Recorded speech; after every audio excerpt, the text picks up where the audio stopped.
नमस्कार दोस्तों, novelty coaching के यूट्यूब चैनल पर आप सभी लोगों का स्वागत है।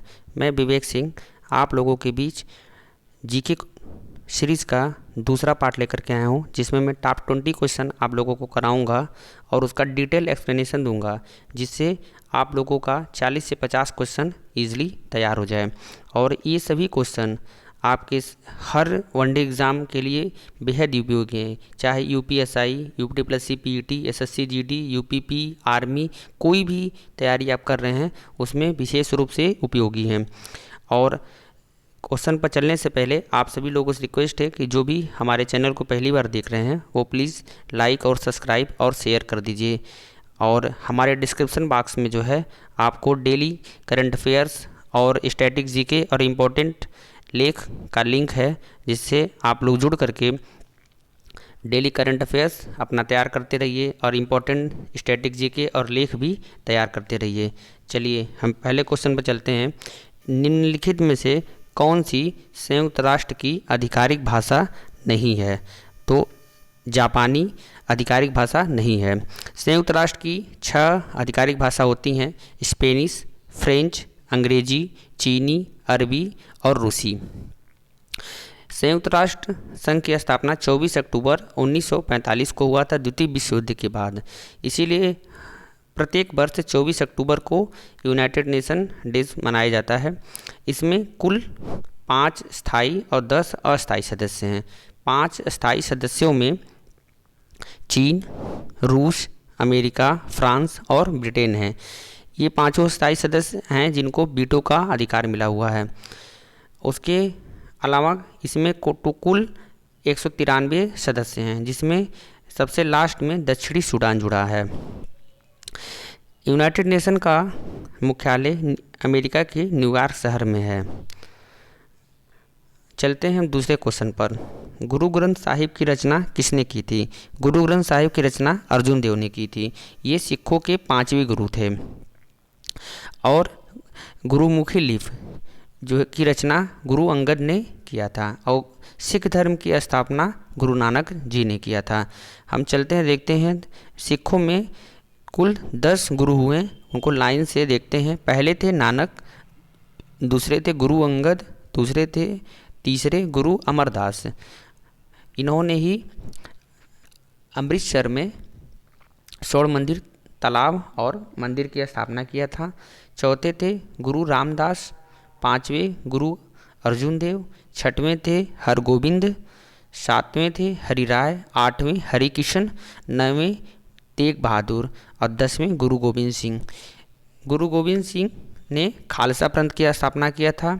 इनके 2 पुत्रों को मुग़ल वज़ीर ने जिंदा ही दीवार में चुनवा दिया था।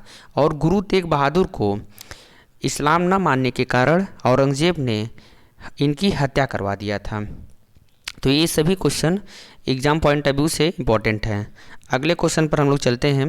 भारत का प्रथम परमाणु बिजली घर कहाँ स्थापित है? तारापुर। ये महाराष्ट्र के पालघर जिले में स्थित है। इसकी स्थापना यूएसए की मदद से 1969 में किया गया था। दूसरा जो है परमाणु रिएक्टर रावत भाटा में 1973 में स्थापना हुआ था। ये राजस्थान में है। भारत में कुल 21 परमाणु रिएक्टर हैं। प्रेजेंट टाइम में भारत में कुल 21 परमाणु रिएक्टर हैं। नरोरा यूपी के बुलंदशहर में स्थित है। और चौथा है काकरापार। काकरापार जो है गुजरात के सूरत जिले में है, स्थित है। भारत का कौन सा शहर सन सिटी के नाम से जाना जाता है? जोधपुर जो है सन सिटी के नाम से जाना जाता है। दूसरा क्वेश्चन है इसमें ऑप्शन में जयपुर। इसको पिंक सिटी के नाम से जाना जाता है। वो एक क्वेश्चन उपनाम से आप लोगों के क्वेश्चन में एग्जाम में क्वेश्चन में पूछा जरूर जाता है। उदयपुर झीलों की नगरी कहा जाता है। जैसलमेर को मरुस्थलों की राजधानी कहा जाता है। हम जो है उपनाम का एक ब्लॉग और पीडीएफ के रूप में आप लोगों को प्रोवाइड करा देंगे। सभी स्टैटिक जीके के जितने भी टॉपिक हैं, चाहे मंदिर से हों, चाहे मस्जिद से हों, चाहे नगरों से हों, चाहे अनुसंधान से हों, चाहे पुरस्कार से हों, सभी जो है आप लोगों को स्टैटिक जीके के रूप में डिटेल मिलेगा जो है हमारे चैनल पर। 5वां क्वेश्चन है, काराकोरम राजमार्ग किन देशों को, 2 देशों को जोड़ता है? तो पाकिस्तान और चीन को जो है जोड़ता है। पाकिस्तान और चीन जोड़ने वाली ये सड़क दुनिया की सबसे ऊंची सड़क है, तो ये भी एक इम्पॉर्टेंट है इसमें।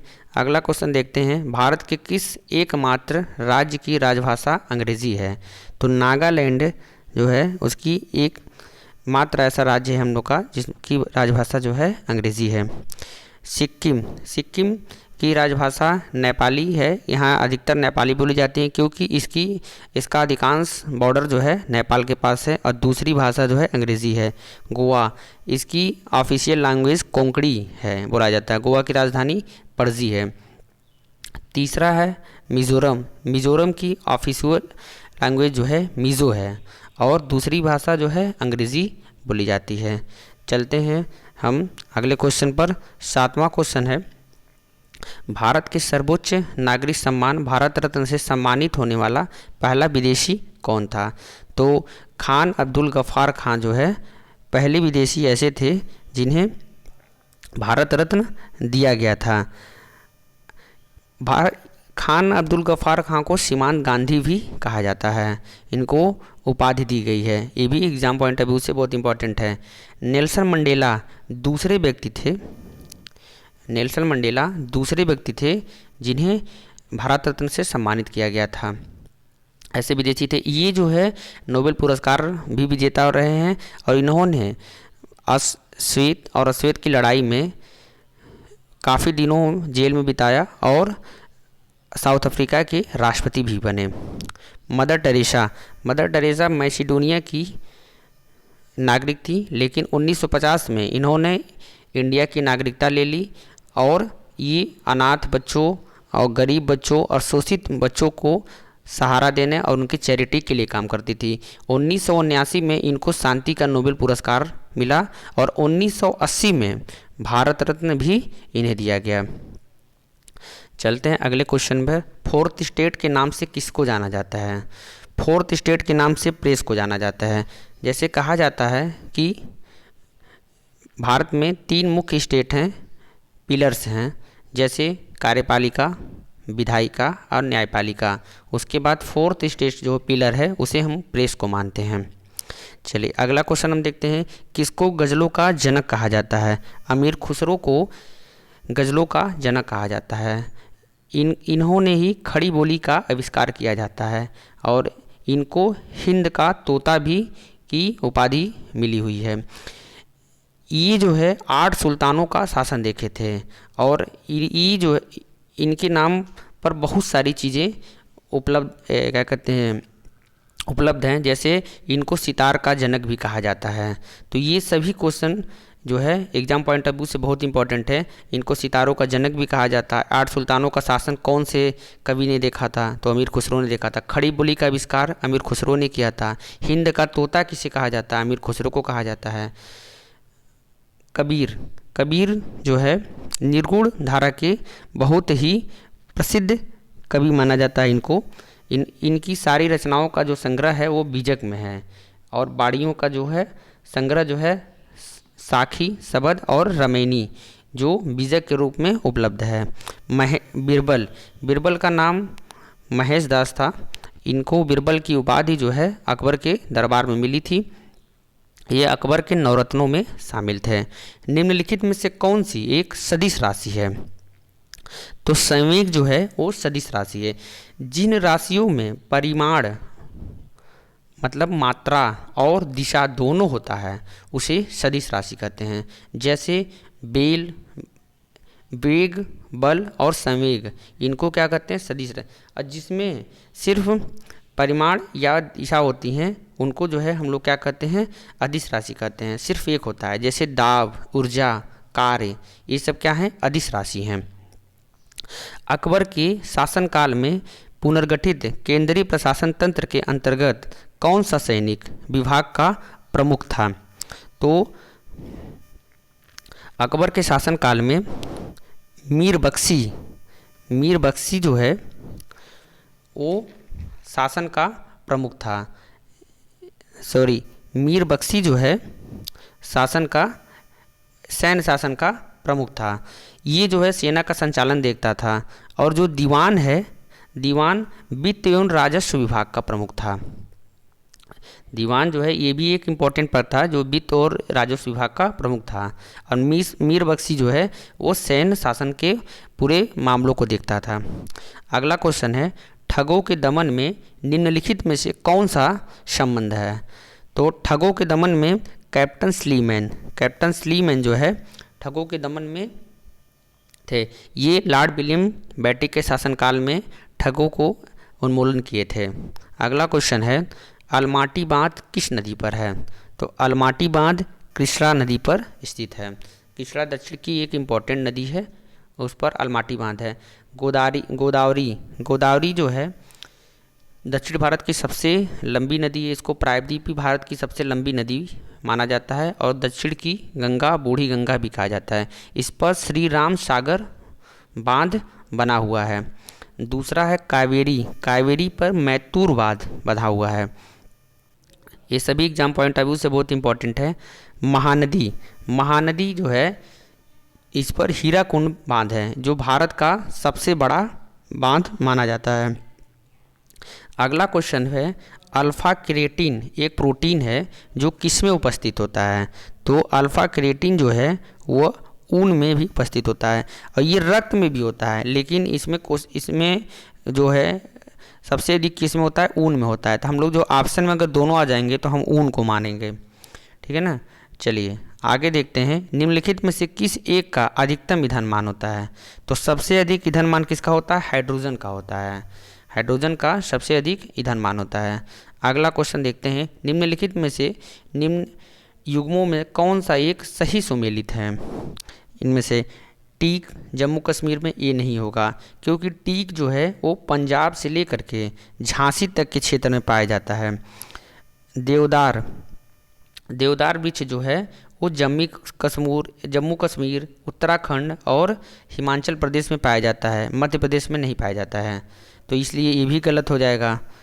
पहला भी गलत हो जाएगा।